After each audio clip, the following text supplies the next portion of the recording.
The word of God. இன்னைக்கு நாம் இயேசுவை பிரசங்கிக்கிறோம். We preach Jesus.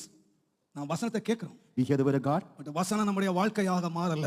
The word of God has not become our life. வசனம் நம்முடைய வாழ்க்கையா மாறிடுச்சுனா The word of God becomes alive. நம் மூலமாய் अनेகர் ரட்சிக்கப்படுவார்கள். Many will be saved even like us. நான் ஆண்டவரை பார்த்து இப்படி தான் கேக்குறேன். I ask இந்த சபைக்குள்ள ஜனங்கள் எப்படி வரணும்னு கேட்டீங்கன்னா How the people ought to என் ஜனங்களுடைய வாழ்க்கையை பார்த்து வரணும். They ought to see the life of my N people. வாலிபருடைய வாழ்க்கையை பார்த்து They வரணும். ought to see the life of my எங்கள் people. குடும்பத்துடைய வாழ்க்கையை பார்த்து வரணும். They ought to see the life of my எங்கள் family. குடும்பத்தில் நடக்கிற அமைதியை பார்த்து They ought வரணும். to see the calmness in எங்கள் the பிள்ளைகளுடைய சாந்தத்தை பார்த்து வரணும். They ought to see the calmness of the children. மாற்றும் ஆண்டவரே. Lord has got to மறுரூபப்படுத்தும் Lord ஆண்டவரே. has got to transform. எங்கள் சுபாவத்தை மாற்றும். Lord has got to change our nature. என்ன மாற்றணும் ஆண்டவர்?